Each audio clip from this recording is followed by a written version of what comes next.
specific group, they're going to be playing back portions of this. So you'll see us throughout this taking a little bit of a breath, a deep pause to give us the ability to easily cut that out later. So we're going to take a breath now, and then we'll get started. All right, let's kick off with the new member intros. Over to you, Stacy. Yeah. Hey, thanks, everyone. Hi, everyone. I'm Stacy Case. I am the Director of Operations here at the FinOps Foundation. So many new people on here that I have not met or talked to or slacked with, so it's so exciting. I'm coming from a travel trailer because I'm in the process of moving cross country. So I'm in Target's parking lot right now. So let's hope that nobody comes and knocks on my door and says, you need to move, because that would be embarrassing. But anyways, really happy to be here with everybody today.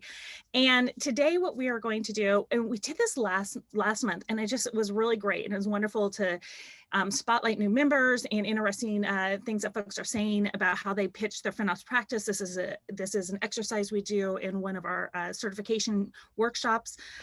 So today we are going to continue this, and we have 4 folks that are going to give a quick 30-second or less pitch of how they would pitch the FinOps practice to someone within their executive team. So we're going to go ahead and go through just real quick, each one of you, just, real quick introduction to who you are. And then we're going to do the 30-second or less to include that and your pitch. JR has a timer that we're going to do. And Kim, I'm parked at Target just for you. So if you want to go ahead and kick it off and unmute yourself and do your pitch, that would be awesome. All right. So hi, everybody. I am actually new to FinOps about 1 week in. I'm a director of engineering at Target. I lead the efficiency engineering team. And our pitch for our team would be, Target makes a significant investment in technology infrastructure to host critical business functions like Target.com, supply chain management, point of sale. Our team will work to deliver on Target's brand promise of expect more, pay less, by ensuring that as an organization, we utilize the infrastructure in the most effective and efficient way we can, balancing innovation, reliability, performance, and cost. Awesome. Nailed it, Kim. And I'm looking forward to hearing from you later today in this session too. Thanks. Have some good stuff Excited. coming. I love Kim in the training that you did before. You're like, we're just getting started. I don't have a pitch yet. And then you nailed your pitch. And we were like, you nailed it so hard. Thanks. Next up, my friend Alex. And Alex, I'm going to be talking about him later in today's session as well. Alex, you want to give your pitch real quick and a quick introduction? Hey everyone, I'm Alex Huller. Lovely to see you all again. I'm working as the head of FinOps and Cloud Economics for HSBC. Also super excited to be joining you all to support the FinOps practitioner training that I know is coming at the end of the month. So looking forward to seeing some of you there. You'll also find a few of my other HSBC colleagues floating around in the foundation. Not least is my manager, Natalie Daly, who's actually part of the Financial Services Special Interest Group, who are looking forward to seeing some of the results coming from there and helping grow the practice of knowledge in the community. Personally, for me, FinOps is all about making sure we enable our organization with the right information and trade-offs around how good does it need to be, how fast do I need to get it done, and how much should it cost to make sure that we can leverage the new models of working in public cloud in the most cost-efficient and effective way. Thank you, Joe, for giving me a little extra time there, because I was like, I forgot to start the timer. I was looking at the slide. I'll take that as so granted. perfect. I'm sorry. That was great, Alex. Thank you. And we're going to be talking a little bit more about Alex a little bit later today, too. Melanie, next was Melanie. I passed the CVS parking lot. It was too small to park. So sorry, I couldn't utilize your parking lot. But Melanie, if you want to go, I know, right? Go ahead and give us your pitch and your intro. Sure. I'm Melanie Edwards. I'm currently a senior FinOps advisor for CVS. I've been in this role for about 1.5 years. Prior to this, I was a senior financial analyst for over 10 years, with the majority being in the telecom industry. I'm a certified FinOps practitioner and find myself being a student and mentor constantly in this space. So my pitch would go something like this. FinOps is a practice that brings together different areas of the business to collectively define new processes for cost management, which includes optimization of the cloud. Traditional procurement, finance, and engineering processes do not support cloud today. We do not have to reinvent the wheel to solve for managing cloud when FinOps has a comprehensive practice that we can adopt. The benefit to the business includes collaboration of teams, departments taking ownership of their cloud usage, accessible reporting, and cost transparency, just to name a few. Awesome. Thank you so much for doing that. So it's so good to hear the different perspectives, and I love hear the differences and some of the similarities between some of these. All right, last up, we've got Tracy Cullinan from Germany. Tracy, what do you have for us? Or make sure you're unmuted, Tracy. She's online. We just saw a note from her. I was going to say, I was just chatting with her online. I was impressed we made it this far without losing somebody. That's fine. We're going to hear from Tracy later. Yeah. And then real quick, folks, I'm going to drop the Slack too. I just got about 40 requests for Slack. One of the things, for all of you that are new, you need to make sure that you go to the FinOps page. I'll put the link in here and request membership, because we do need to capture some information before we approve your Slack membership. So I will be working through the request for Slack during this session, but there are quite a few of you, so be patient. And also, Jared, I don't know if we mentioned it, during some of these breaks, keep an eye out in that Slack channel. I might be giving some stuff away. So. Oh, I totally forgot to mention that. So no, this is a better tease. So we're going to be probably giving away some course stuff, some free courses out there. So please keep an eye out in there, and I'll be running some raffles in there. So cool. Over to you, Jar. We're going to do that during each of those deep breath breaks that we talked about. So watch the Slack. Yeah. Yes. All right. So those are some of the new practitioners. The other side of the house we have is a lot of fantastic new vendor members who are joining us to share best practices. For those of you who've been in the foundation for a long time, first year, we really only allowed practitioners, and we kept hearing from the community that they wanted to make sure the vendors were also aligned to what we were all talking about and best practices. And ultimately that we were getting their thoughts and inputs as well. So we've got some great folks joining. We're going to hear from Google and SADA later around their approaches. And thank you to all the new general members who've joined as well. Excited to have you all in the conversation. As a reminder to everybody, including and especially the vendors, we do keep a very no pitch, no sales pitch approach. So we ask folks not to say, hey, come use my thing or use this feature, but to share stories, best practices, and things they've seen in the industry. So help us all remember and remind everybody of that as we go. Cool. So our Technical Advisory Council is the voting group who's responsible for essentially approving best practices. And they're running a whole series of different special interest groups and working groups around topical areas. And we're going to touch on a couple of those today.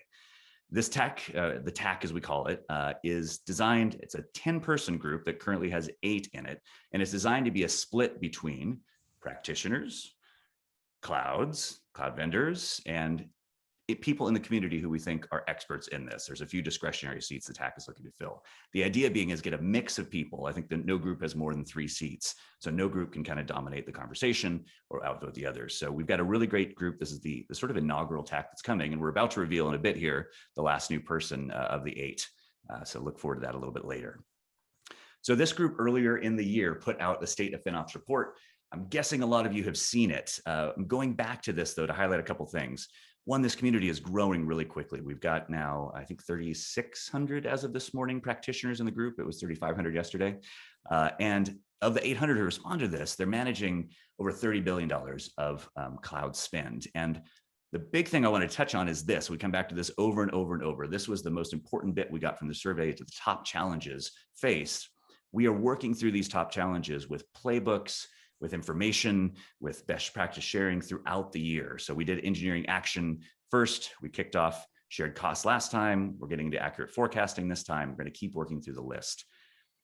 So with that, I wanted to introduce Tracy Rosler from Scout 24. And to preface this with, the shared cost group is what we're calling a about to be graduated group. So last time, Tracy came on and did a panel discussion along with Dina from Nike and some of the other members to get this started before they started building their best practices, building their playbook. And now they've just put that online as a draft, which we're going to look at here in a bit. And Tracy's going to walk you through some of the content and process. So do we have Tracy now on the line? Hopefully. Can everybody hear me now? Okay. I didn't know I was going to have to do an elevator pitch, so I guess my microphone just refused. But yeah, it's good to be here. It's good to talk about what we've done with shared costs. Deanna, if you were in the member call last month, Deanna kind of started it. So if you just want to go ahead and advance the slide, JR. Okay, so if you remember last month when Deanna was so great to give that presentation about the state of where we were, what we were doing is we were trying to figure out what needed to go into the document. What questions did we want to ask? What questions did we want to answer? What did we think was most important for people? And so if you go to the next slide, oh, you're double advancing. So if you go to the next slide, some of the questions we were talking about is what classifies that as a shared cost? And for the purposes of this document, where do we stop digging? What makes sense? What's too far? There's so many different things that you could split up into shared costs. Let's keep this from being a novel. Who owns those shared costs? Who is responsible? Is every individual owned? Does accounting responsible? Is finance? Is tech? And what are some of those hurdles to actually reporting shared costs financially? Go ahead. So here's where we ended up with the document. We decided to take a three-pronged approach and do something a little bit balanced. So what we wanted to do in this document is make it good for users. We wanted to focus on something that talked about theory that we got from the FinOps Foundation and from the book, but we wanted to balance that with practice. We wanted to emphasize things that people in the crawl status could do, but also what might be useful for people who are maybe in the run. And then we finally wanted to focus on expert knowledge and then people who maybe had no prior knowledge about shared costs. So this document, which is really difficult to do, is supposed to be all inclusive and it's going to contain a little bit of everything. And so our approach is kind of as follows. The first thing we wanted to do was we wanted to tell a story about shared costs. So hearkening back to my previous slide where I said we wanted to focus on maybe some people that don't have experience with shared costs, we wanted to tell a story about where shared costs are important. And I was asked specifically to mention that we have a story about pizza in the document. So if you want to learn about shared costs and how pizza is related, you can go to the document and learn about it. And then David Stantz actually did a really great job of talking about the different personas of people who should care about shared costs. We have a couple of, they're all mentioned here, but obviously a lot of different business lines here. You have people in finance, you have people in business, both the program managers like myself or people who own the products. And then you have people in engineering, leadership, and specific software engineers. Go ahead, JR. I had to jump over and see what the pizza reference was. I'm seeing that. I love the pizza analogy as a way of splitting up costs. Love it. I was very hungry when I wrote that portion. So I'm going to apologize in advance if people don't eat pizza. Continuing on this story theme, we've built a foundation about why you need to do this and who should care about this. So we wanted to give kind of a approach to how you might think about splitting up shared costs. And as a group, we kind of decided on 5 steps. The first one is obviously identify what costs are shared. This is going to be different for every company. You're going to need to explore what costs at your company that you want to share, how deep you want to go down the rabbit hole, how much is important to you. I know that there are some companies that don't do shared cost at all.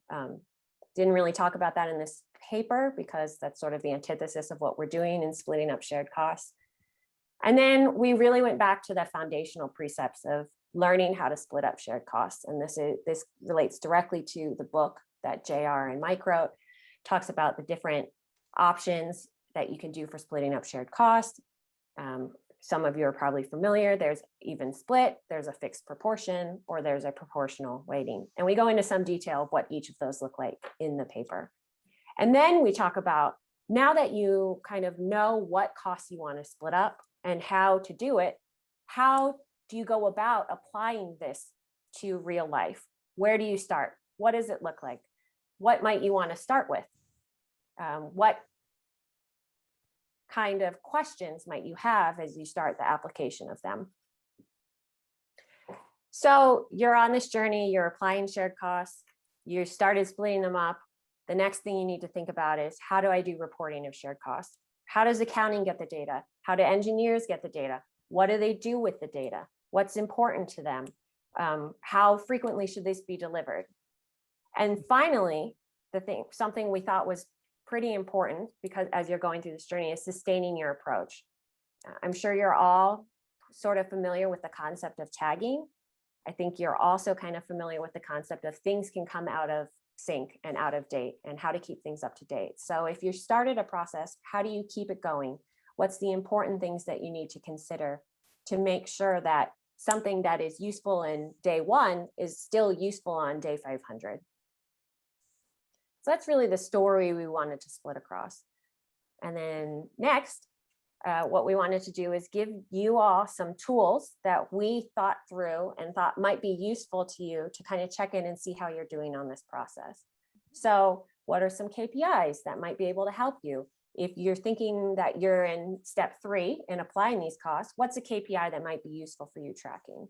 And I just want to put a little plug in here that this is obviously a living and breathing document. So if you have some KPIs that you think is great for looking at shared costs, we're welcome to hear them. We're welcome to get them into the document. There's a breakout room a little bit later, so please join us, me and Deanna, in the breakout room to talk about these KPIs. And then what are some things that you can consider if you're in the crawl, the walk, or the run stage? And so this is a very high level rubric for what we thought might be some main things that your company would care about. So if you're in the crawl stage, what am I focusing on? What do I care about? And for that, it's someone saying something. Am I talking too much, too fast, too slow? I'm going to do a quick mute on everybody. So Tracy, you're going to have to unmute yourself in just 1 second. Okay. Okay, there you go. Everybody's muted and Tracy's back. All right. So obviously, if you're in the crawl stage, you want to talk about identifying costs and what should be split. And if you're in the walk stage, maybe you're starting the application stage. And if you're in the run stage, what's your long-term strategy and how can you automate this if you haven't automated it throughout the process? What type of splitting approach might you use? Even split is obviously the easiest. So if you're in the crawl stage, it's probably the easiest to do that way. And then fixed proportion and proportional are a little bit more complicated. And then when you get to the run stage, you may realize that you want to use proportional for this, or fixed proportion for that, or even split for this. Costs that may be split. This one is particularly difficult because there are a lot of different ways that you can think about, well, what shared cost do you want to split first? And there was a lot of discussion about that, like, oh, split the biggest cost first, or split the easiest cost first. So I would also love some thoughts from the group at large about what costs you think might be important to split in the crawl, walk, or run stage. I think that would be really great. Get some conversation going in the member calls. But generally, and most of us in the group are sort of on an AWS bent. We'd also love to hear some Google Cloud folks chime in with their thoughts. Enterprise support charges seem like they might be the easiest to split. And the more difficult ones were things like savings plans, volume discounts, or reserved instances, because they can be used by multiple accounts and it can be difficult to track that. And then some key challenges that you'll approach in the crawl, walk, or run. I can never say that correctly. And I think Stacy said no one can, so I feel a little bit better. The crawl, the walk, or the run stage. So those were the first 2 steps. And then what was the final step that we wanted to do? Go. Probably from far away. Sorry about that. Next time you go on your own slides.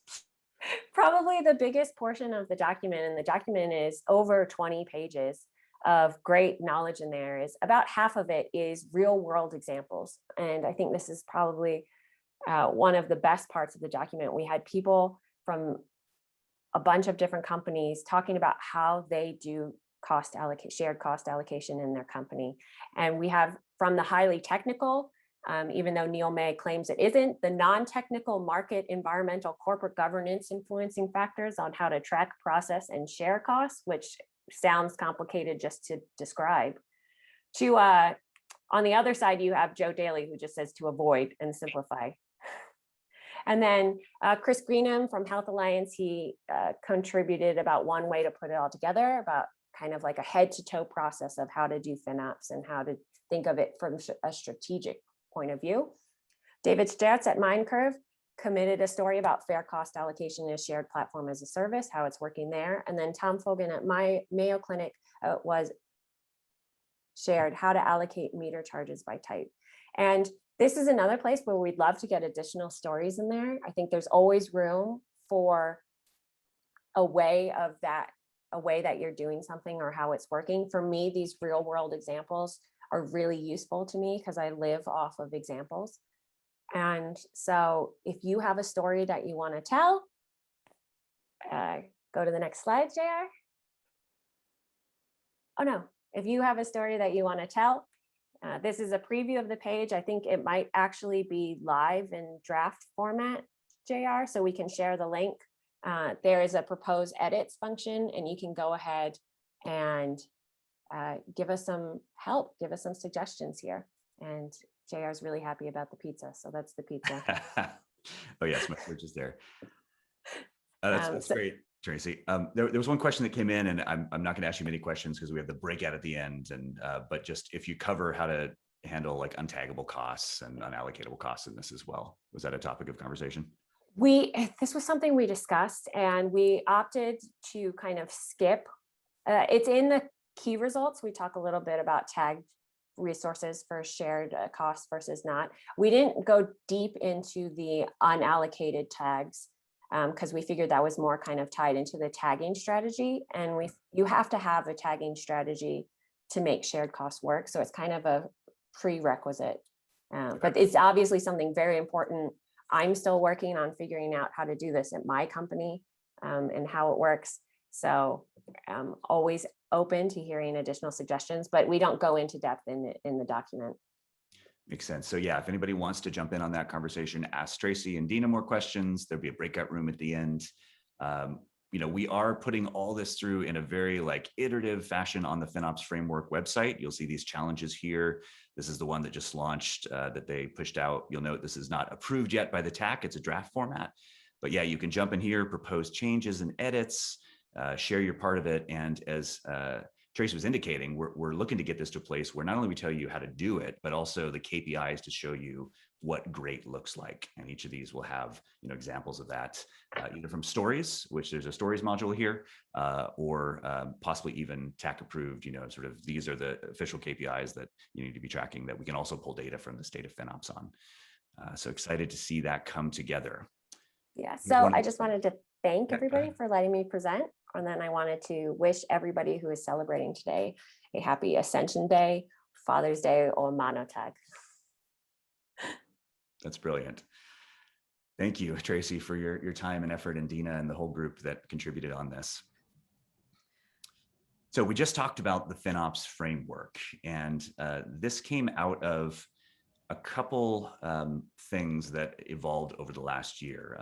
The resounding story we heard, and some of you have heard me tell the story multiple times about a gentleman named Claudio, where he said, I've got these 3 clouds and this platform and these 6 consultants, and they're all telling me what to do, all telling me how to run this practice. And I don't trust anybody because they're all trying to sell me something.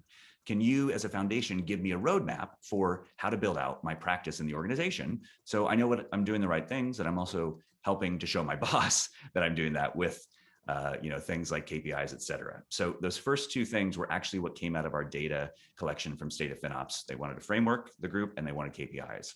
The third thing, which was actually a little bit surprising and sent us for a bit of a loop because we had not planned to do a lot of vendor profiling or vendor analysis, was people were really struggling to figure out who does what in the space and to kind of cut through the noise of a market that's growing really quickly. So one of the things that we are looking at, and that the TAC is evaluating the best way to do it, is to start to give that ability to map the framework and things you need to do against which tools are available in the market. And I wanted to introduce our old friend, Joe Daly from Nationwide into this because he's leading practitioner only. And I will say that the TAC, when they were talking about this, a couple of the vendors on the TAC, Eugene from Aptio and John from Cloud Health, both said, hey, if we're going to do this, the vendor should have no say in it. It should be practitioner led only. So Joe Daly's leading up that front. And Joe, you want to talk about what you're working on here? Sure, absolutely. Hello, everyone. For the incredibly global audience we have today, hola, bonjour, namaste, hey for our Swedish friends, and hey yo for our Philadelphia friends. So thanks for the great lead up, JR. We one of the most requested things from the FinOps State of FinOps survey that was given out earlier this year of what our practitioners wanted from us. Number 3 was tooling and platform capabilities information, and this matches up perfectly with anecdotal evidence. I talk to a lot of companies about starting up their FinOps practices. They all ask the same questions like, do you use tooling? What tools do you use? How do you find them? And if you go through Slack channels, not a week goes by without a, hey, has anyone used this tool, or what, people trying to connect to get information on what tooling is available. And the next slide shows, I believe, yes, this slide shows the results from what tools are being used currently. And so this isn't what primary tool you're being used, it's like what FinOps tools available to you are being used currently, so you could choose more than one answer. Makes sense. The top 3 tools being used are the cloud native services provided by each of the cloud platforms. There are folks building their own homegrown tools. Those are brave souls. Really interested. I can't wait to hear more from them. Then you have the brand name platforms, Cloudability, Cloud Health. Then you start getting into monitoring and observability, Splunk, Datadog, all sorts of. Then in smaller, that's when we get into more specialized functions. I see Backstage in there too. So there's open source as well as cloud custodian. So there's all sorts of tools. And this was taken at the beginning of the year. Since then, even more are emerging and coming up, as you see from our vendor members that have joined the foundation. So there are more and more tools being put into the environment ecosystem for us to choose from. How do you learn about them? Well, that's what we want to do here with the next slide, please.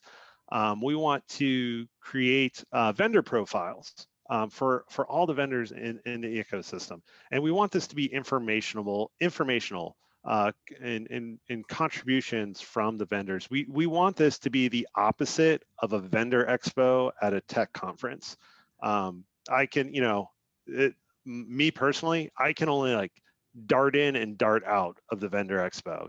Just have to grab a t-shirt or something, or maybe a pair of socks. But because it is like, they just get on you, right? And nobody really loves that feeling. Some do, but I don't. So we want to make sure that this is a safe space where no sales pitches are being made, where you can actually learn about all the different tools and try to determine, are they right for your company in your scenario? There isn't one solution for everyone. It really depends on your policies that you're taking, the policies that are in place at your company, how you're approaching the cloud, what cloud platforms you're using. And then this is going to be a resource. So you'll be able to learn a little bit about who else uses the tool, what functions do they provide, is it a mature tool or is it an emerging tool? And do they align with the same sorts of practices and policies as our community? So I mocked up an example of the type of information this is a brilliant mock-up, Joe. Before we show it, it may be ready for final. So I created my own FinOps tooling, Joe Health Ability. That's my logo on the right. So before I take this company public, I did want to provide more information and maybe get a customer.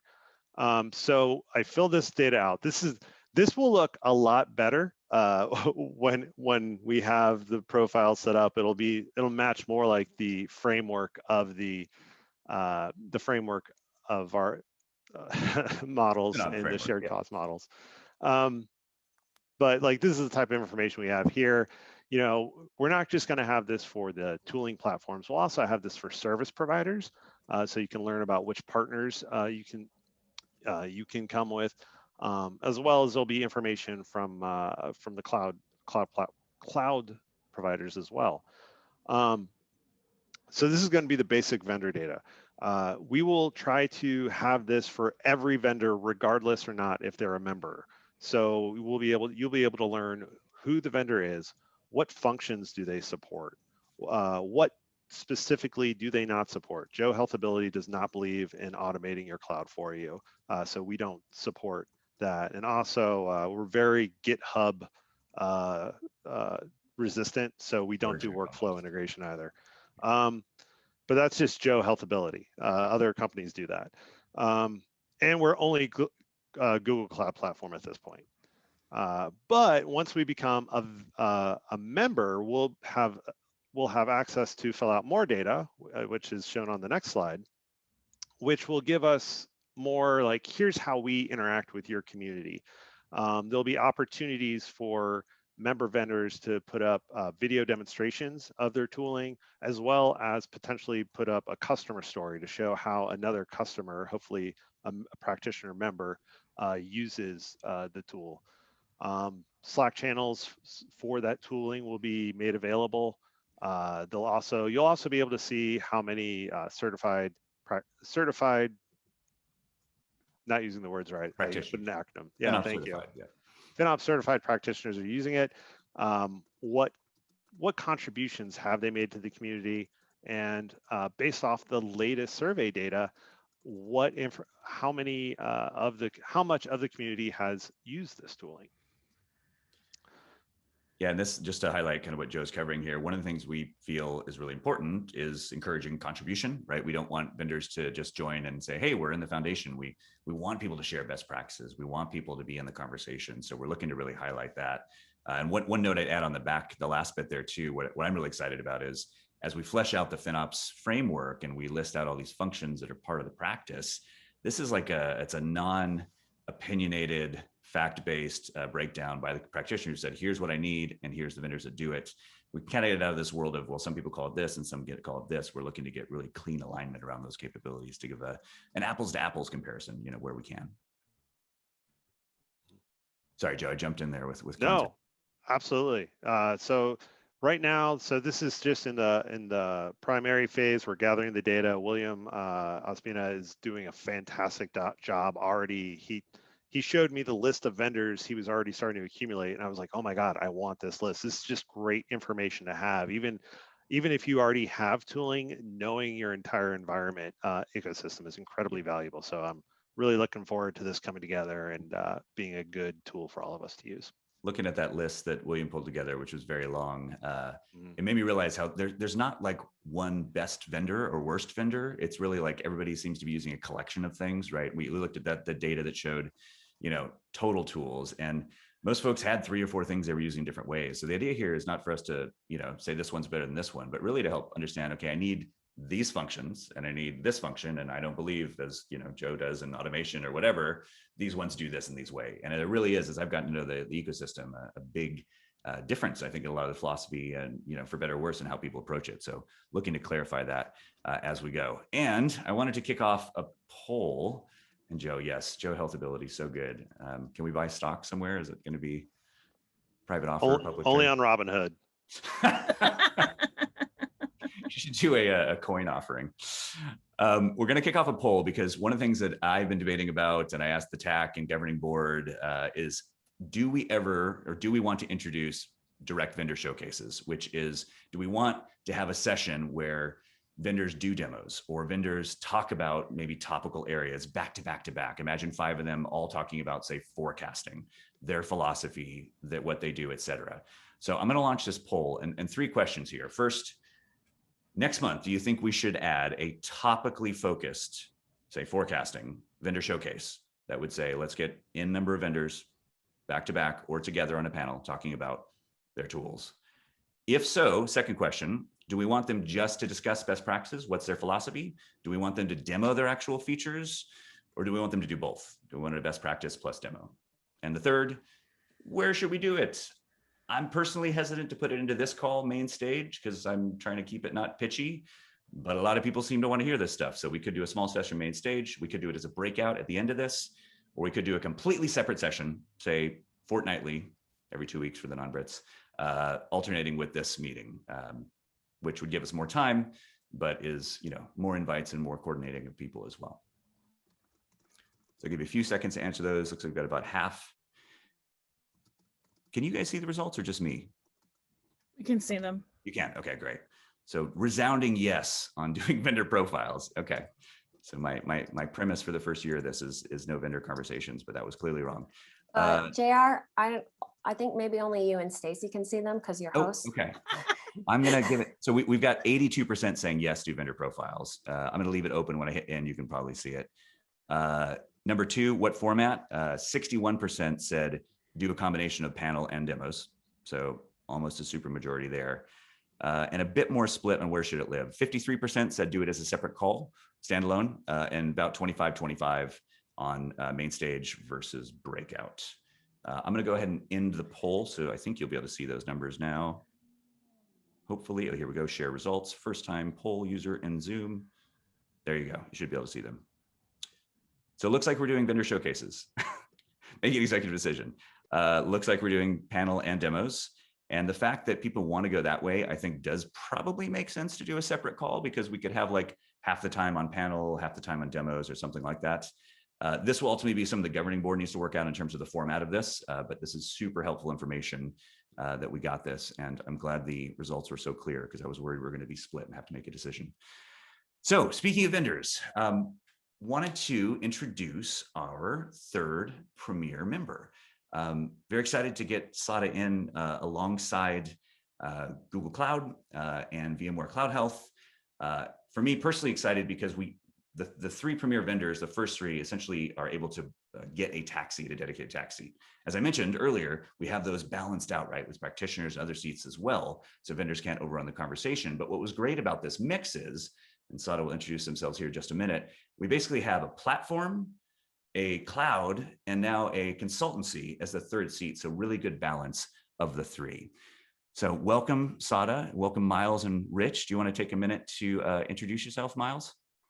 JR, thank you so much. And I apologize to everybody if there's any like breakup or wave noises. I am here live from Mexico, which is just a horrible place to do video, but it is financially sound. I am CTO here at SADA Systems. I've been on board for 2 years, helping customers be successful with not only the technical part, but the financial part of cloud infrastructure implementations. I spent 5 years before that building the solutions architecture function at Google Cloud. So SADA is a Google Cloud dedicated, 100% engaged implementation and operations partner, currently overseeing on the order of 2% of global GCP usage. So we are Google Cloud's #1 partner for this kind of work. And I'm very proud to be working hard on standing up together with Rich, a mature financial operations services division inside of our cloud infrastructure division. So excited to join up. I also spent 4 years before that working with AWS and have spent way too much time in spreadsheets and in Cloudability and in Cloud Health and in Stratazone and every other conceivable tool, trying to help people sort out how to make sense of all this stuff. I've done that on just over $4.5 billion in public cloud consumption. So more than happy to help others as we think through what the right structure for operating all this stuff is. I'm really excited to participate. Miles is being a little bit humble in his AWS and GCP roles. I mean, he was really one of the OG SAs at AWS. I met him back in 2012. He was actually the SA for when I was at Cloudability for us, and we were at the time scraping invoices and we're kind of like DDoSing their portal. And he came down to visit us in Portland to make sure we weren't like, messed up hacker guys. Well, you have to imagine, like at the time, there isn't identity and access management at all. So all access is root credentials, right? So like I'm looking at the logging on our side, there are 307 different customers' root credentials all coming up from the same IP. It was like, oh, we have got to make a visit to Portland. So fantastic. And then, Miles went on to originate the SA practice at GCP as well. So really great to have Miles joining our governing board, which is a group that helps define the strategy of the organization. And I work for the governing board. Stacy works for the governing board. Stacy and I have no votes on the TAC which is the other group. And Rich Hoyer is going to be joining the TAC. Rich, you want to introduce yourself? Sure. Hi, everybody. Great to see so many familiar faces. This is a ton of fun for me. I'm fairly new to SADA. I'll be building out our FinOps practice here. Before SADA, I was at Anika, which is a premier AWS partner. If you're not familiar with them, I was there for 2 years building their FinOps practice from scratch. And prior to that, I was at Cloudability for a couple of years, which was a fantastic experience. So I've been doing this work for a while. I really love it. I love what the foundation is doing. Through all those, as soon as the foundation was formed, everywhere I went, I would refer people to the foundation as just this fantastic organization that is allowing all of us to come together and figure this stuff out, right? And we all know it's not a trivial challenge, and so it's just such a neat environment. Just couldn't be happier to be here. Rich is also being humble. We've actually quoted him a number of times in the book. He taught me a lot of concepts about how finance applies in cloud. Has some great stuff about how CapEx and OpEx relates to coal and diamonds. And he's going to be contributing, we hope, greatly to the FinOps for engineering courses coming up, because he's an old finance guy who's now in tech. So perfect split of the two. And I wanted Rich to talk for a few minutes about how he sees the FinOps space, because he's helped build this for a lot of folks. So Rich, I got your slides here. You want me to drive? Yes, please. Yeah, so again, as Darren mentioned, I was kind of born to do this work, which is why I have such strong opinions about it. As an undergraduate, I studied economics. I came out and did and began basically a finance career. I was doing modeling for mergers and acquisitions. I then went to business school, and then I came out and took a huge right turn and started a tech career. So it's funny that for periods of my career, that was a bit of an odd background, which made it a little bit tough to see what my roadmap was going to be career-wise. And then public cloud happened, and then people started struggling to deal with the costs. And it's like, I was born to do this work, and that's why it's so much fun for me. So I want to talk a little bit about how we view the evolution of FinOps from where it came from, where it is now, and where we believe it's going, and how we all as a community can help our organizations get there. So, we all know that before the discipline emerged, or if you're an organization that doesn't yet have a FinOps practice, it's a bit of a mess, right? A lot of times you'll have costs just being dumped into a central budget. It's really difficult to do reporting. A whole bunch of struggles that result from not having the team together, not having the team properly trained and aligned on how we're doing things. The discussion of shared costs is a great example of that. And of course, I've had plenty of clients where there just wasn't any way to do this. And it's funny when I would talk to prospects about whether they might be able to benefit from services. The golden phrase was, it just all goes in one IT budget. Or as another client put it, we have 25 AWS accounts. 2 of them are 80% of the spend, and we have no idea what's going on in those 2 accounts. It's like, yes, you're going to need some help. And so we all know this is kind of how this started. And here we are as a community building these, these practices and figuring things out on our own. So next slide, please, JR.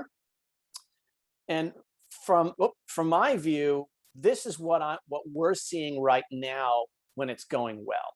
Right. This is what I've seen across my client base, and I've helped a bunch of clients, been fortunate enough to have the opportunity to help a bunch of clients build this from the ground up. Essentially, you get a FinOps team that's built, and we know a lot of times there are timeshares of people. Many of you may be in that space right now where you're doing FinOps as part of your week, but it's really not your day job, right? So we have folks from finance, we have folks from accounting that carve out some portion of their week to help out with this. Obviously, we have the technical side, right? We have engineering folks that come in and start to do this work. And then occasionally we see full-time FinOps practitioners. I've seen that several times across my client base. And the way this is working right now is they start to implement the best practices. We have these iterated efficiency sweeps, right? You're looking at stuff daily, you're looking at stuff weekly, monthly, what have you, and you're looking for that low-hanging fruit, looking for that cost takeout and being efficient. And when it's going well, we also have good visibility, right? The reporting is good. The executives can see costs in the best case, which I'm not seeing as much as would be ideal, by product or service, certainly by customer would be good. Oftentimes I see clients struggle with that, but sometimes they get there. And certainly, I think most commonly we can see costs, charged back by department or geographic region or what have you. So, and the consumers that need that reporting, they get what they need, right? Executives can see in QBRs what's been going on. The technical responsible parties, RP is my shorthand for responsible parties, financial responsible parties who carry budgets. When this is going well, they can see what's happening. This is the good state right now. The problem that I see is that this is still external governance that's in a feedback loop. In other words, we have folks that are practicing FinOps and they're reacting a lot of times to, the need for cost takeout, the need for things to be more efficient, or flaws in budgeting. It's almost like, if you think back to manufacturing, the way it used to work, for example, in the American auto industry, is you would have a car go down an assembly line and there'd be a bunch of stuff that was wrong with it. And at the end of the line, you had a quality control where they fixed that. Not a good way to do it. And some of our overseas competitors figured out you wanted to integrate quality control with the production. There is no quality control at the end of the line. You're fixing it and you're root causing it when you discover there are issues. So next slide, please. That's very much how I see where we are today, is that we almost have a quality control because we have this feedback loop in a centralized FinOps. So this is where I believe this journey is going to head in the future. And I say back to the future because fundamentally, the economics of cloud are really not that novel. They're not as novel as we think they are. There are a lot of direct costs like a manufacturing plant would have. We just had a conversation about shared costs. It's not a new problem. We've had shared costs in manufacturing environments for decades. And essentially, what I believe is going to have to happen, and I think what we're going to start seeing happening sooner rather than later, is the FinOps capabilities that are now in those centralized teams. I think they're going to kind of melt into the technical teams, right? Where the fact of the matter is going to be that folks that are engineers that are on the technical side are going to need to have these skills, because they're going to need to be managing cost real time. They're going to be managing visibility real time. And I think the way we're going to get there is, instead of having governance around KPIs of things like, are we efficient? What is the ROI coverage? What is the, how many CUDs have you bought, and so on? What's your CUD coverage? Instead, what I think is going to happen is teams are going to wind up being measured directly on unit costs like gross margins. And once you do that, what's going to happen is the incentive systems are going to cause them to have real-time integrated optimization, because guess what? When their bonus depends on it, they're going to start really caring. Not that they don't now. What we see is people want to do the right thing, but I think when they get measured on it directly, they're really going to want to do the right thing. And I think that where this is going to go also, like manufacturing, is toward activity-based management, which is where, for example, budgeting, forecasting wise, we don't think about what did we spend last period times 1.x. Instead, we think about is what are the activities that are occurring, what cloud resources are used in those activities, and now how are we managing the spend that way? This is where I believe things are going. And it's just very exciting for me to be on this journey and watching all this happen. I kept saying to JR years ago when I was at Cloudability, I said, 10 years from now, we're going to tell this story about how this discipline didn't exist. And we were there building it from the start. Now I think the way the story may end is there came to be FinOps teams, we helped build them. And then our mission was now get rid of them, now have them meld into the engineers. So that's a bit about how I see it, the journey that we're on. And like I said, could not possibly be happier to be here with you all and writing this story as it happens. So true, Rich. Thank you. And I was just talking to Mike Fuller about this concept that really the FinOps teams don't do FinOps, right? The FinOps teams enable others to do FinOps. And over time, that team is really just about getting data and normalized information reporting out and ensuring that everybody has the information they need to go make those decisions. So yeah, I love the activity-based costing. That's another sort of spin on the unit economics. There's actually, I think we put it in the book, there's like 5 levels of budgeting that I basically wrote down verbatim from Rich's approach on how FinOps teams should budget. So exciting to have you on the Technical Advisory Council contributing. Miles as well. Hope you enjoy Mexico. And thank you both for taking the time to introduce yourselves. Oh, there's more. Sorry. There's one more. Yeah. So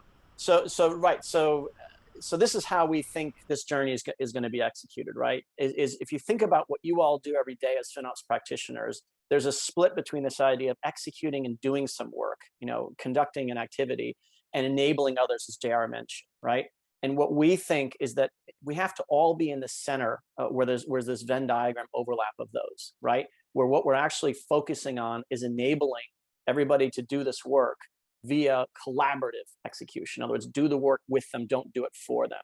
And so we view that in a couple of different contexts. One, obviously, is the world we live in as service providers.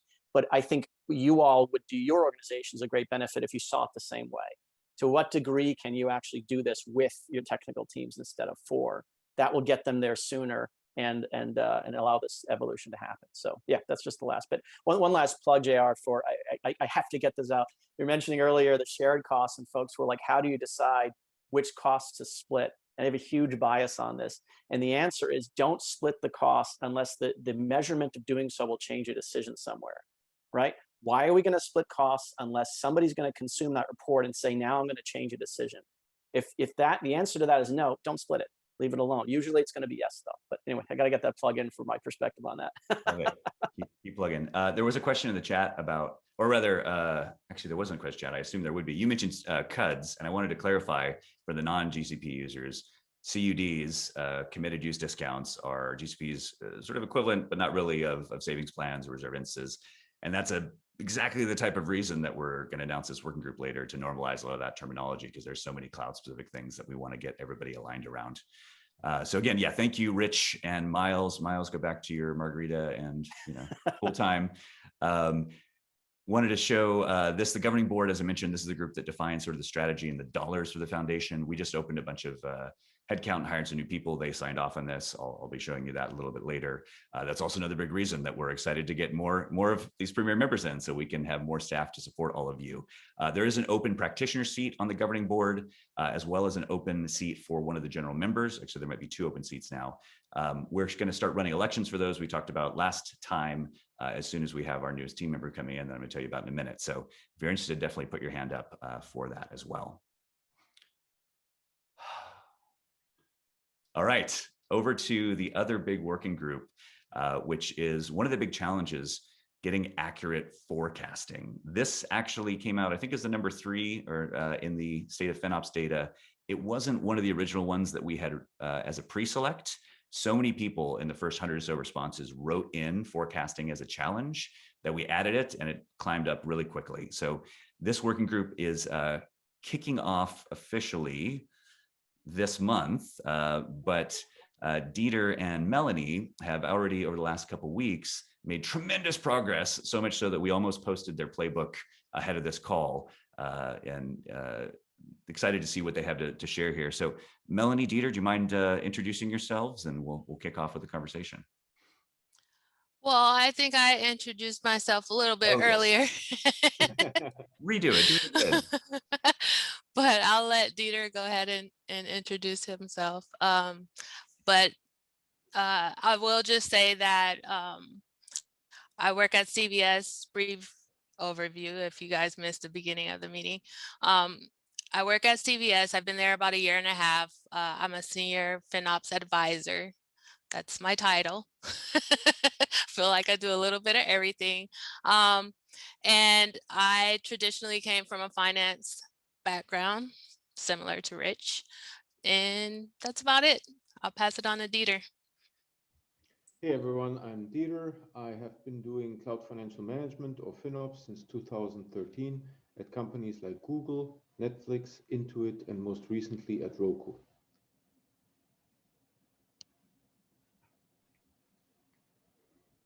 All right. Yeah, Dieter, I think you have been at more tech unicorns doing this work than anybody I know. I remember meeting you back in the Intuit days, and you all had massive scale and spend and processes back in, what, say 2015. So yes. Great to get your inputs on this. So yeah, we've got a couple slides over to you all, and then we're looking forward to hearing some stories from some of the members at the end.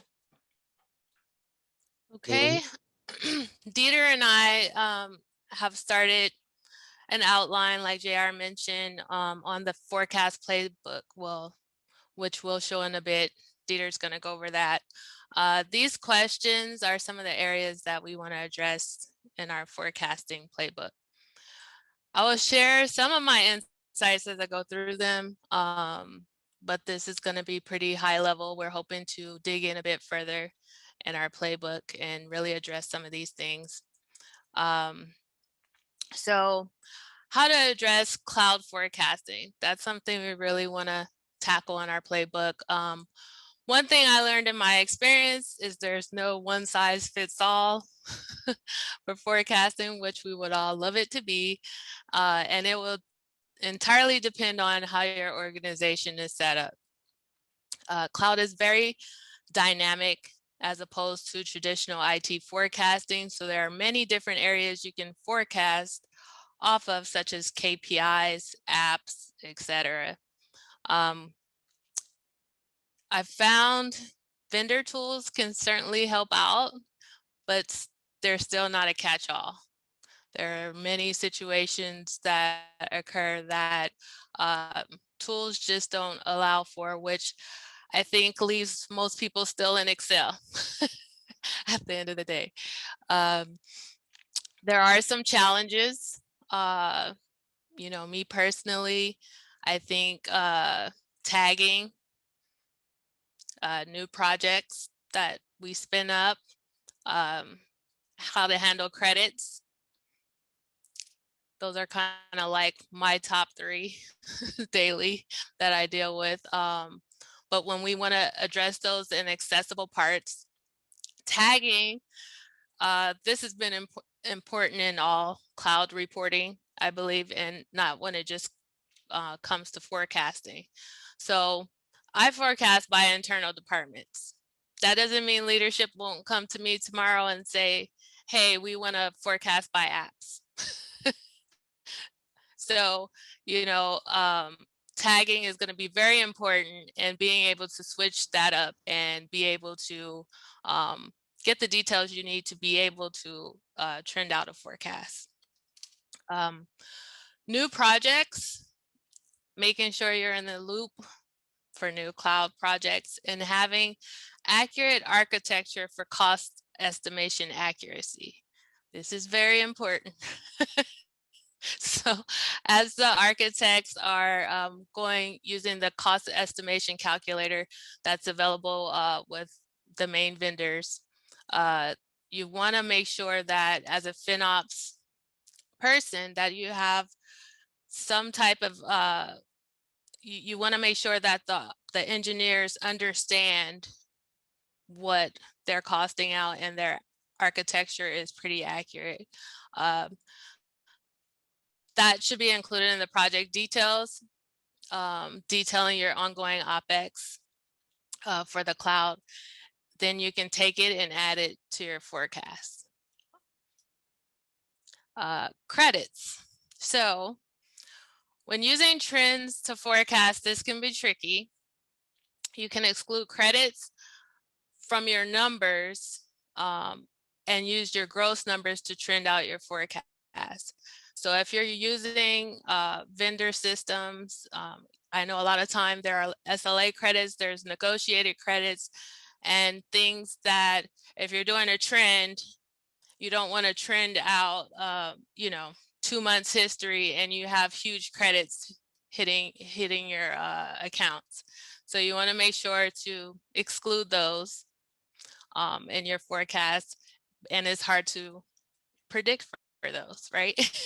So when you're forecasting out and you know that you have a huge credit coming, then you have to do the opposite, right? Account for the credits that will be hitting your numbers, which is why I hope most people are doing a rolling forecast, especially with cloud, and it's not static.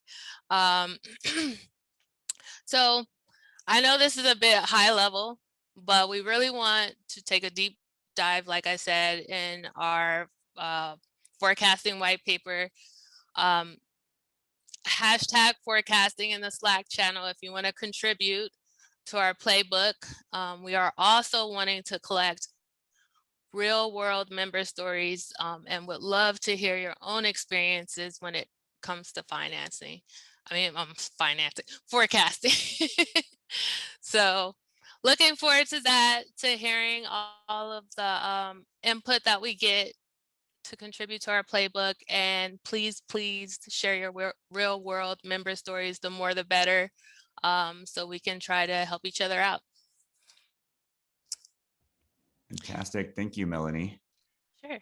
And we have a couple member stories queued up, but we are running a little behind on schedule. So I'm going to ask the folks who are going to do that in the main stage to do that in the breakout room for forecasting. And Dieter, were you going to cover these as well, or? Yes, absolutely. Okay, perfect. Let's go to this one. Yeah, in terms of forecast to actual accuracy, crawlers set at 20% variance was ideal, while runners set about 12%. Some individuals set as low as 2% variance was ideal. Keep in mind that these are aspirational, not actual. And what we see on this slide is that everyone is using some kind of methodology, whether it is spreadsheet, native tools, third-party vendors, or homegrown tools. So everyone has a process, but is using different tools for the process. So again, the tools when it comes to forecasting, with crunching all this data, is going to become important. So we are going to take a look at that as well from a tools perspective. And then, of course, we have member stories, right, that we are collecting. So please join the #forecasting Slack channel on the FinOps Slack. We'll set up a meeting with you, get your contact information, and set up a Zoom session where we will talk about your forecasting experience, how you do that, and capture that in that playbook. And as mentioned, we're going to ask the folks, and there are a few more who are going to do member stories on forecasting, to go over to that breakout room at the end here. Bharat, apologies, I'm going to have to skip over these. I know you put together some great slides. Here's a preview of these that Bharat did, hoping that you can share that as the opening of that breakout at the end here, because we're running a little short on time and still have a couple other content pieces to cover. So Melanie, Dieter, everybody on that group, excited to see the outputs of that. Thank you. All right, so quick team update. I'm going to go through this fast because we're behind. I've been doing this for about 2 years, about 1 year full time. We added Stacy, who's been fantastic at scaling our training and operations over the last 6 months, and super excited to announce today our third full-time hire, which is Mr. Rob Martin, who is currently with the AWS Cloud Economics team, doing a lot of this similar work. He's going to be joining us in about 10 days on the 20th to really help us scale our learning, our curriculums, help us build out these FinOps for Engineers courses, FinOps Associate courses, and work with all of you to collect your stories into scalable education and training that he and Stacy will partner on to deliver, and that will all feed into the FinOps framework as well and go for that. So Rob, looking forward to having you on board here soon. Thank you also to Andrew Nim, who's been driving a ton of our content strategy and figuring out how to do these playbooks and frameworks. We also just brought on Kevin Imami, who is helping with our vendor partnerships. Kevin just slacked me during this call. We got our 4th premier vendor application during the call, so we're hopefully excited to join another large GSI with us next month. Thank you, Kevin, for the work there. And Tracy, who you saw earlier, is coming on board to help us with program management, to scale our SIGs, our working groups, our playbooks, our member process. A lot of you have you learned firsthand that we're sometimes slow to get back to you. She's going to help us sort out all those areas. We're also going to be getting help from William Ospina, who's going to be helping us build our ambassador programs. And we have an open role for a director of product management that we're currently interviewing folks for as well. So I'm going to pass to Stacy and William to do quick updates, hopefully 1 minute each, as we get over to the Google and content from Philippe. Yeah, hey, I'll be really quick. I just want to call out that we have 2 really great sessions for the instructor-led training coming up. The first one is in May 25th through 26th. The lead instructor is Alex Holla, who you all met earlier today. I'm really excited. And the code facilitator of that is going to be Rob Martin, who is the voice of the self-paced training as well. So that's going to be a really amazing session. If you've been on the fence about that, then now is the time to join. For those of you in Slack, check the member call section. I am giving away 1 ticket to that. So really $890 value. An $890 value, no cash redemption. So if you have been on the fence, sign up now, get that training in. We're doing another one at the end of June with Ashley. Again, you guys, this is going to be an outstanding course. We're going to line up the co-facilitator for that. So I encourage you to get there and register for that. Of course, as always, we have our self-paced training out there. If you ever need a bundle, let me know. And you can always go to finops.org/certification for any of those. And then I think we have, don't forget, we are building out our FinOps for Engineering course. This is Originally, we were hoping to get this out at the very end of May. That's a couple of weeks. It's probably going to take just a smidge longer now that Rob's coming on board. I might be hitting him up for a whole bunch of work. However, please use that early bird discount, and it expires May 30th. That'll get you a 30% off discount. That'll be the deepest discount we give on this. It is normally going to be $299. This will make it a really great deal. You can get more information on this by going to the FinOps page in /events. So please take a look at that. Yeah, that's it, folks. Thank you, Stacy. William, you want to give us a quick 1-minute overview of what you're doing with the meetups around the world? And we'll get into Unikraft and Google right after this. Yes, sure. So thank you very much. So the plan, as everyone else, is that we are growing and supporting our ambassador program. We want to provide an exciting opportunity for everyone to share and support the program. We have interesting groups working all around the world. We have 3 new teams forming. Next one, please.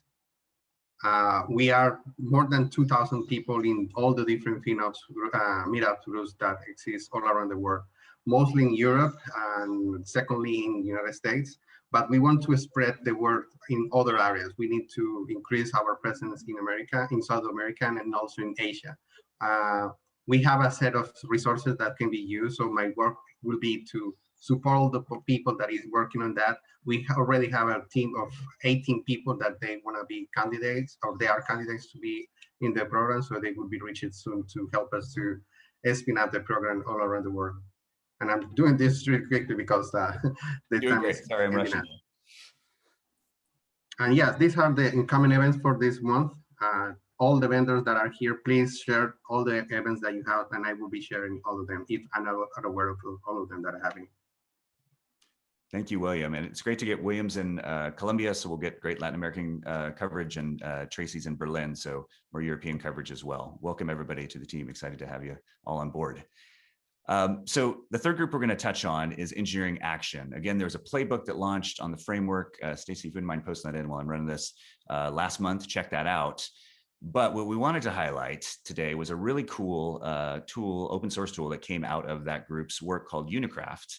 And we've got Philippe from NEC Labs on here. And Philippe, you've heard we're running late. So if you could maybe save the demo you were going to do for your breakout room, that would be great. And just do your intro slides. And excited to hear what you're working on. Are you on the line? Yeah, I'm here. Can you hear me? Yep, sounds good. Should I share my screen or will you click for me? Oh, go ahead and share your screen. Okay.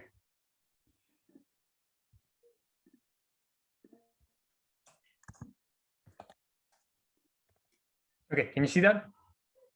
Yes. Okay, so I'm really excited to be here. Thanks for taking the time to listen to me. So basically, this is a talk about deep loading the cloud with Unikraft. The Unikraft is a Zen project and Linux Foundation project. And I'm here to give you about 5-6 minutes, little gist of what it is. So clearly, the private and the public cloud is a huge success story, as evidenced by this group and many others. And that's for good cause. It is really easy to use. You can really scale your business easily with it. It has a multitude of services. I think AWS is claiming over 200, for instance. But it also has downsides. The VMs are extremely bloated. They are on most of the time. And of course, a lot of this is bad for the environment. So one thing that we should try to do is to cut a lot of this fat in terms of the VMs and the bloat they have, and the fact that they're idle many times. So the first part of the problem is size. If you look inside your virtual machine, it's made up of your application. This is what is making money for you. But underneath, you have lots of software that is running but is unused. And that translates to wasted resources and you putting money in the trash can, essentially. The second part of the problem has to do with time. So if you start your virtual machine, at first it's idle. At some point, it gets a client request. It goes active. This is good for you. But then it goes idle again. And the cycle repeats. The problem there is that you have wasted resources again, and you're money in the trash once again.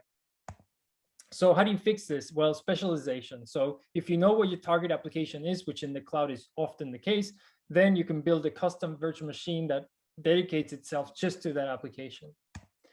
In the space of virtual machines, a specialized virtual machine is called a unikernel. So let me just give you some figures as to what unikernels can actually do. They can start and stop and migrate very quickly in tens of milliseconds. They can have very low memory footprint. You can run a standard application in a few megabytes or less. They can have high density. You can have thousands of these running on a single server. They can have high performance. You can have an Nginx server running 300,000 requests per second for static web pages. And they can have nice security features, which I'm not really going to cover here. So what is a unikernel? Well, imagine you want to just run Nginx, a web server, and you want to run it on Linux. Generally speaking, you're going to have a lot of third-party libraries. The web server is only going to need those two colored ones, but you get all of them. Underneath, there's a lot of OS libraries, same thing. It's only going to need a few, but you get all of them in the image. And finally, the kernel itself, of course, the web server is only going to need some parts of it, but it comes with all of it. And what you would like to do is somehow magically take those colored parts and put it into something that is totally custom built, the entire stack for your web server. And that's what a unikernel is. The problem is that up to now, that process required a lot of development time for each application. So we took Unikraft to the cloud, and we went specifically to AWS in this case, and we took two large instances. On one, we put a stock AWS Marketplace Nginx Debian image. And on the other one, we put that same Nginx version, but on top of Unikraft, and we measured requests per second. And what we got was basically twice the throughput. We then took a large instance versus a medium instance. On the large one, we put again the Debian version, and on the medium one, the Unikraft version, and we got the same throughput basically, which means 50% more efficiency. And we wanted to check, does that efficiency actually translate into dollars? So obviously, if you look at the prices of the medium and large instances, there's a 50% difference about. And so we actually looked at our bill, and this is it. With Linux Debian was $87 and $43 for Unikraft. So that's about a 50% savings. One thing that we like Unikraft to do, besides all these nice numbers, is that it's easy to use and deploy. And for this, we have 3 tiers, basically. For actually building the images, we have our own tool called Craft, which is ready. For deploying, we're integrating with Kubernetes. And for monitoring, we're using Prometheus. And so the idea would be that it's all kind of seamless to you. So for Craft, so normally I have a demo. I'm going to skip it since I've been told to hurry up. So there goes demo number 1. I hope you liked it. So the second one was a demo about Kubernetes. Basically, there's no magic here, because what you'll see is a Kubernetes dashboard that has Unikraft. Nothing different, no magic here, but the magic is underneath. It's all transparent to you. And underneath, you have pods, and the pods are actual virtual machines, Unikraft virtual machines. There's no containers at all, but it's all totally transparent to you. And then finally, there's a sort of screenshot of Prometheus working on Unikraft. So with Unikraft, we believe high-performance POSIX unikernels are now a reality.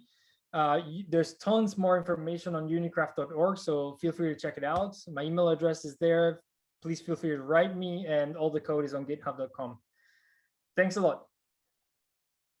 Love it. Thank you, Philippe. And Andrew Sledge, are you on the line to tease what you're going to do in the breakout with Philippe?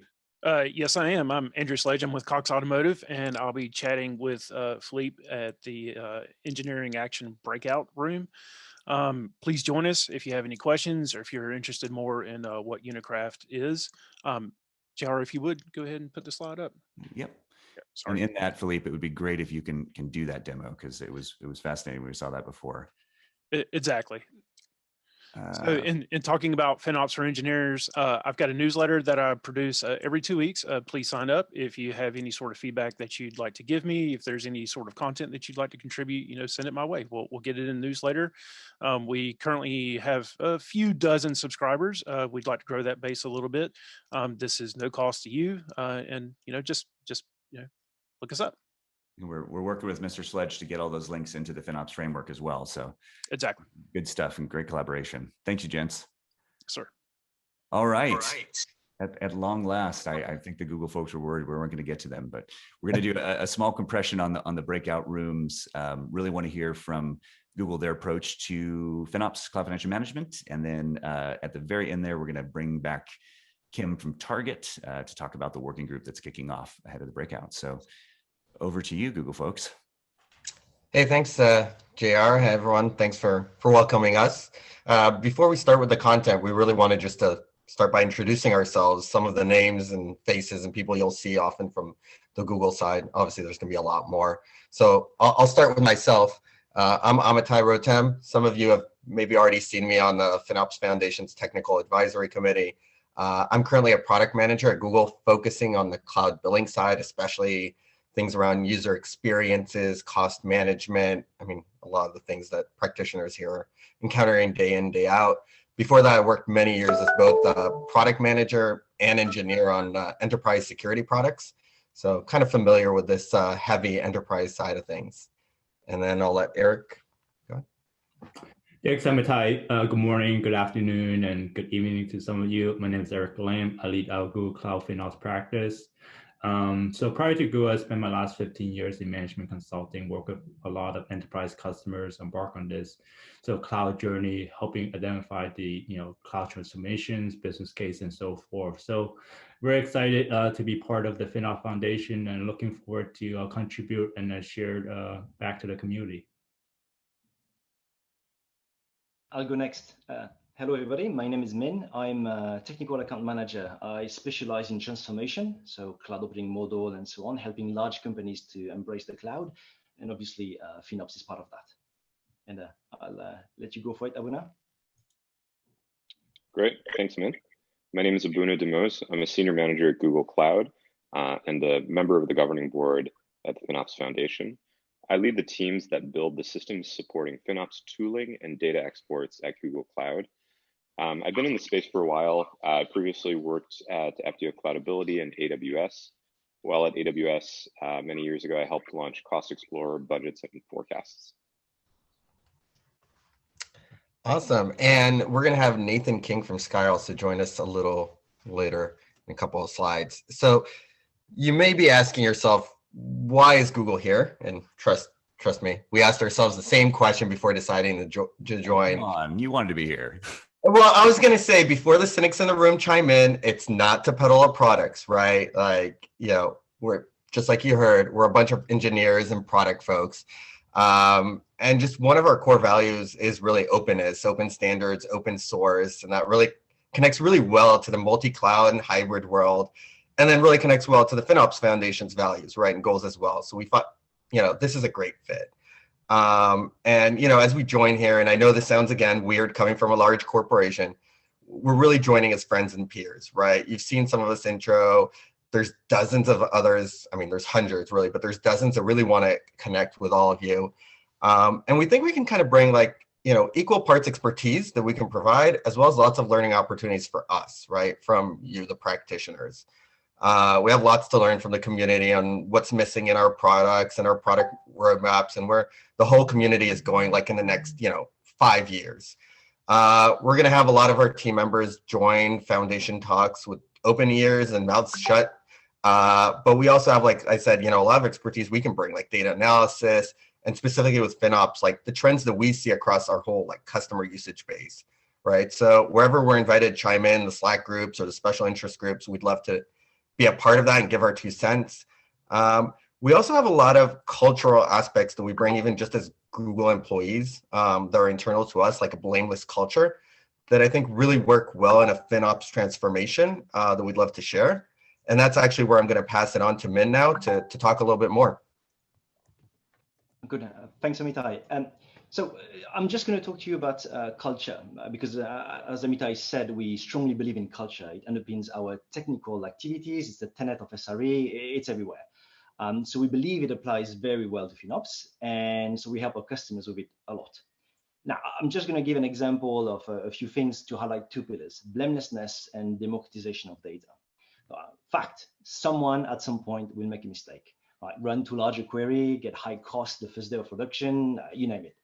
What happens is that with blame, you think about hitting the bad apple, and then you naively convince yourself that it will not happen again. But with blamelessness, what you do is you actually look at the event and you see how you can prevent it from happening again. For example, as it was said before, did you include in your delivery governance forecast? Did you have training in place? Did you explain to people the cloud cost model? So whatever happened, it is unlikely to be an individual's fault. It's more likely to be something that can be worked on. And what happens is that with blamelessness, you create an environment where people don't try to hide the mistakes, actually they feel empowered to try to innovate, but they also strive to understand the implications and the boundaries. So people are open and transparent, and gives opportunities to avoid mistakes because before they occur, you can find them. But also it boosts collaboration, trust amongst practitioners. And if something happened, then they feel responsible to act on it, or at least ask for help and try to do something about it. And that is responsibility, which is really important. It helps that movement. Now, you add to this democratization of data, and for example, I'll be able to show the value that I generate from my project. But then I can see that someone else, you have a similar workload and you generate way more value. Then I'll come and talk to you. And I see that you decided on a different balance. Maybe your cloud cost is higher, but the value you generate is way, way, way higher than mine. Maybe your ease of change is better. Maybe your time to market is better. Maybe the number of customers served is better. Maybe your reliability is better. So you take value, with a better balance than I did. And now the good thing is then I know you exist, which is really important in a large company. But it's also really good for my network of information because then I take your solution, I reuse it as a pattern, I improve my world, I share with others, others then start using it, and basically you've just created a virtuous circle that will embed new ways of working for people to care about maximizing value. And that is why culture matters, and that is why we care about it. And just to give you a better example in what it looks like in practice, maybe Nathan, our friend, is going to give you his experience on this. Hello, everyone. My name is Nathan King. I lead the FinOps function at Sky, which is part of our Cloud Centre of Excellence. We've been working solidly on maturing our FinOps capability for the last 18 months. We've got 4 people in the team at the moment. When we started, there was 3 of us. We had other jobs to do at Sky as well, so it was kind of like a part-time job as well on top of the day job. We had a clear vision of what we wanted to deliver from our FinOps function, but we also had some priority requirements from the executive team at Sky. We've made a lot of progress. We've had some really good touch points with Google. They've really helped us on our journey. Initially, we had to build a reporting and recharge model for the exec. So we're multi-cloud, we're cloud agnostic. We've got Google, AWS and Azure. Finance really wanted a clear picture of the Sky Group spend on public cloud. They wanted to see the total, they wanted to see it broken down by each department. They asked us to take on the payment of all the invoices for public cloud and build a recharge model so they could recover those costs. So that really was the priority. We had a really good session with Min and the team, FinOps workshop. It was really helpful because we've been speaking to individual teams at Sky. We were getting feedback around their requirements, understanding their objectives and their priorities, but the workshop brought all of these different teams together, and it was a broad spectrum of roles across Sky as well. It was engineers, team leads, budget holders, finance, procurement. To be fair, I mean, the output of the workshop, we took a bit of a beating, but you can't take it as negative because it was clear user feedback. It was very clear what they wanted from us. So we took it as sort of positive in a way. We knew what everyone wanted from us. We focused on it. We built our roadmap to deliver against it. And really everyone wanted clearer detail on cloud spend. So once we'd finished the finance reporting, we started looking at cost reporting dashboards for people.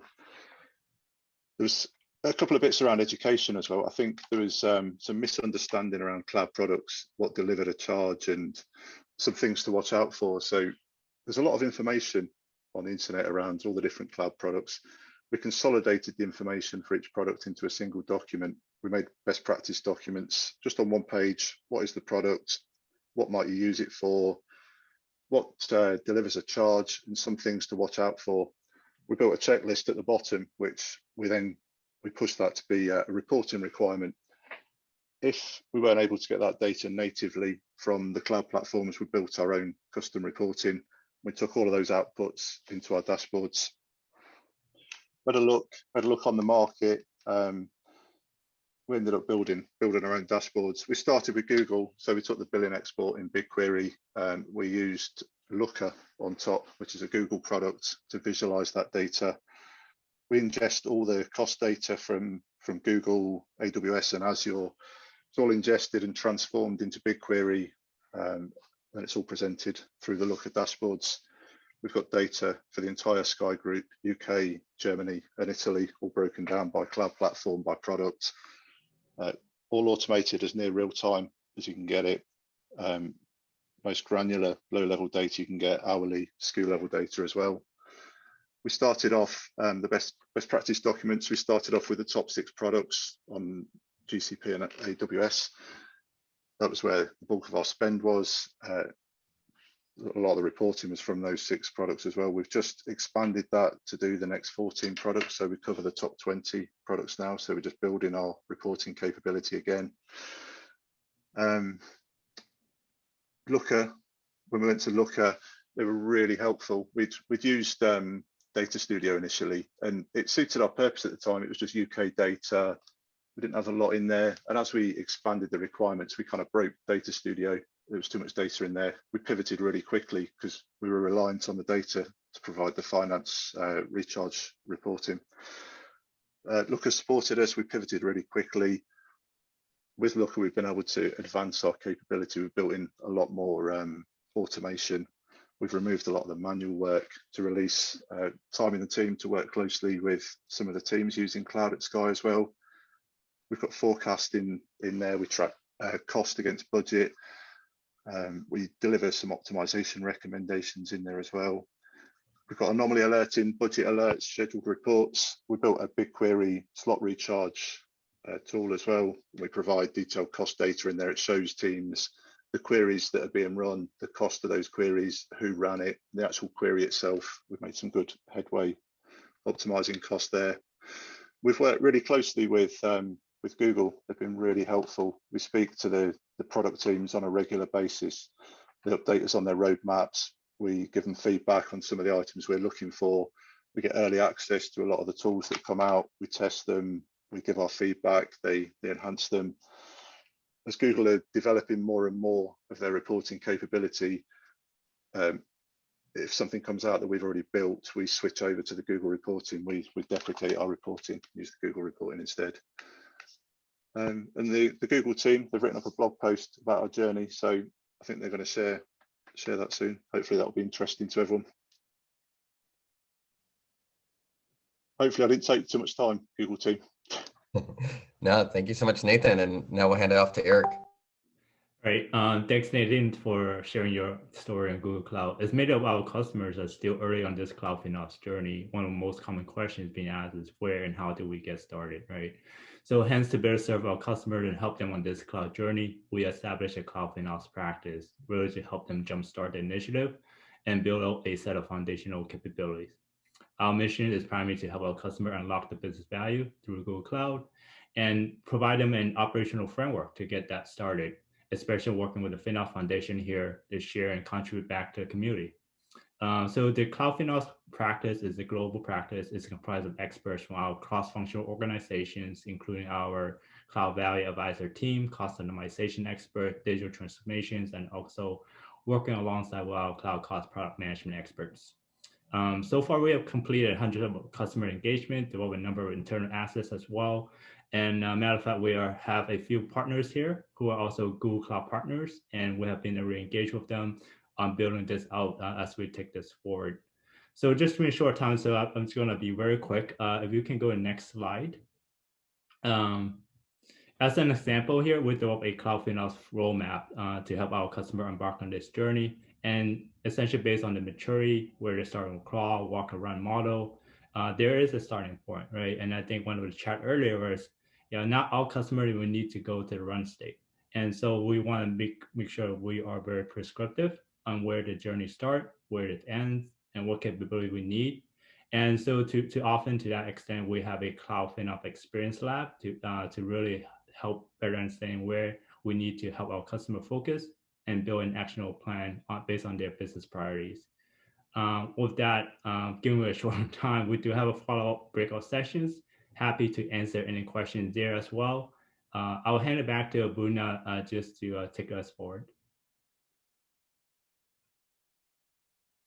Great, thanks. And I just want to wrap things up here by saying we're really excited to be part of the FinOps Foundation and to get to engage with all of you as you travel on your FinOps journey.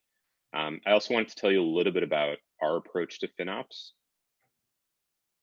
Our approach to FinOps is to take a data first, API first approach, and we want to support the ability for you to use your data however you see fit, and that may mean using your data, viewing your data through our native tools in the console. That may mean exporting your data to third-party platforms and looking at your cost data and understanding your cost data through there.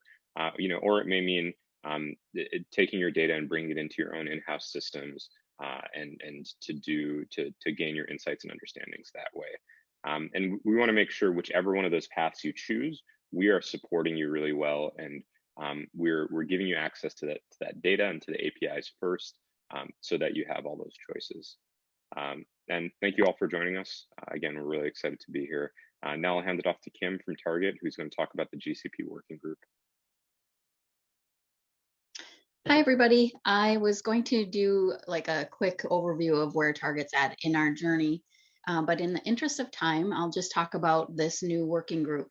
So a lot of the FinOps materials have a lot of AWS reference. And so we're going to take a look at all of the materials and make sure that there's more of an agnostic perspective to the materials, and finding ways to include the differentiation between AWS, GCP, Azure, and any other providers out there. So we're going to look at the core materials. We're going to look at the playbooks, like the shared costs and the forecasting playbooks that are underway, the principles, and then just the functions in the framework. So we would really like you to come and join our breakout room and join the group, the whole working group. And you can find out more information in that working group. Thanks. Thank you, Kim. And I really hope that you can actually open up that working group room, if you don't mind, with the Target story, because I'm sure folks would love to hear it.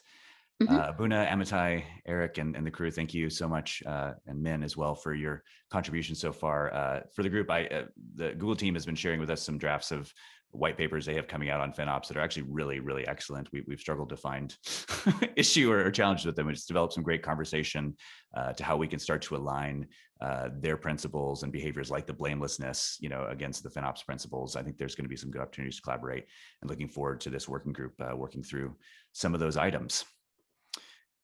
With that, we've got a bunch of other great partners who work with Google. SADA, we mentioned, HCL joined recently. We've got Do It International.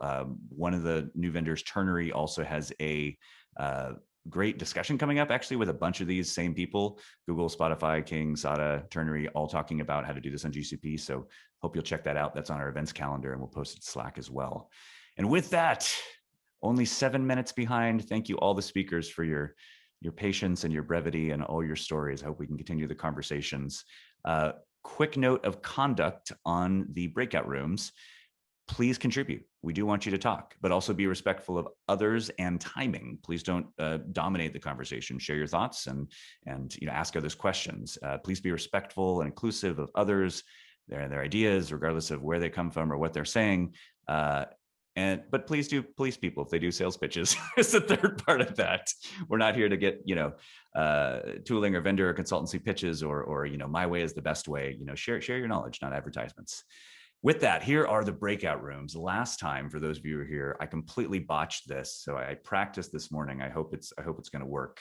The way we're going to do this is the main room. Stacy's going to stay here with Tracy to do the main room on shared costs. So questions about that, conversations. And then we're going to break out 4 other rooms.